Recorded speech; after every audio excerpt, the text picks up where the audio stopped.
Faly-miarabantsika tsirairay avy indray tonga eto amin'ny fandraisana ny mofinaina amin'ity zoma maraina ity. Saotra n'Andriamanitra zany isika fa mbola nomeny tomom-piainana indray ahafahantsika maneho ny fahasoavany, maneho sy mandray ny famondram-pony ihany koa ary ihany koa mizaha zany amin'ny hafa. Mba hiderantsika ny amin'ny mofinaina an'io dia vavakasika. Itoba Andriamanitra eo mbola ampisaoranao zahay ny amin'ny fotoana nananay an'io mba ahafahanay mandray ny herinao. Misaotra anao izay satria avy aminao ny aina, fofinaina mavela izay nananay ankehitriny ary mankasitraka ny amin'ny zavatra rehetra izay satria maimaimpona nomezanao anazy. Ampio izahay mba hay ampiasa zany amin'ny tokony ho izy dia ny hanomezanay voninahitra ny anaranao amin'ny anaran'i Jesosy. Amen. Raha teny mofinainantsika androany dia manao hoe mampazava ny saina ny fahalalana onony. Nalaina amin'ny Tesalonianina voalohany 5:7-8 manao hoe ary Andriamanitra ny fiadanana ny hanamasina anareo samy ho tanteraka fa aoka arovana avokoa ny fanahinareo sy ny ainareo ary ny tenanareo ho tanteraka ka tsy hananantsiny amin'ny fiavian'i Jesosy Kristy Tompontsika. Amen. Miantso antsika ny apôstôly manao hoe mangataka aminareo ary rahalahy noho ny famonjam-pon'Andriamanitra mba hatolotrareo ny tenanareo fanatitra velona, masina sy tsak'Andriamanitra dia fanompoam-panahy mety ataonareo zany.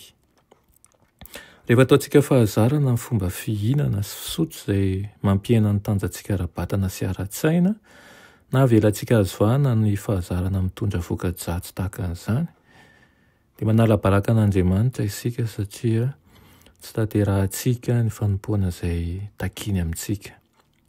Ireo izay manjary zatra sy manome vahana ny filana tsy voajanahary hifoka sigara na hihinana paraka dia hizaka ny voka-dratsiny eo amin'ny fahasalamany.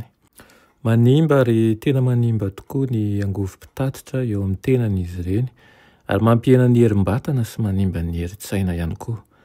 Ireo izay milaza ny tena no mpanara-dian'i Kristy kanefa mamela an'izany fahotana mandoa izany hamitsaka eo am-baravarany dia tsy afaka hatakatra mazava ny fanavotana ary tsy ahy hanombana araka ny famboniany zavatra izay maharitra mandrakizay.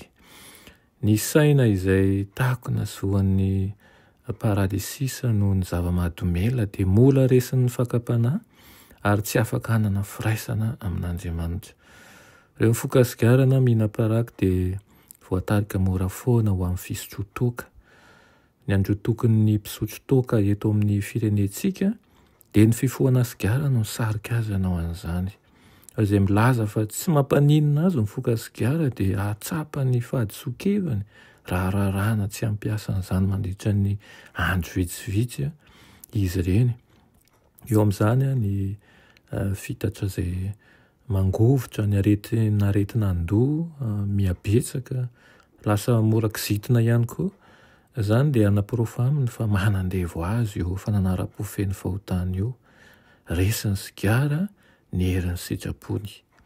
Ny ohatra nasehon'i Kristy nandritra ny fifadikan'ny ela nataony tany anefitra dia tokony hampianatra an'ireo mpanaradia azy hanohitra ny Satana rehefa avy manatona miafina ao ambadiky ny filany izy. Dia toy izao no azahoan'ny kristianina antoka ny fahasalamany sy ny fahasambarany, ny fiainana madio sy milamina, ny saina mazava tsy misy pentina eo anatrihan'Andriamanitra ary indrindra ny fanarahana ny tenin'Andriamanitra.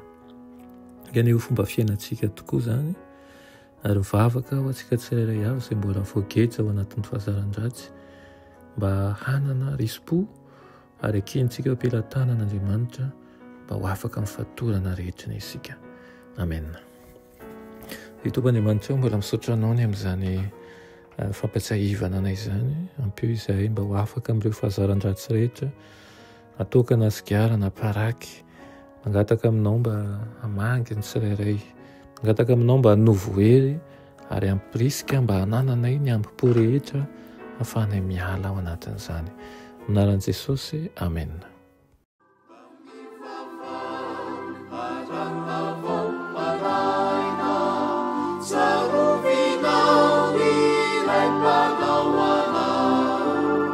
Isai ni aru di farasi jaina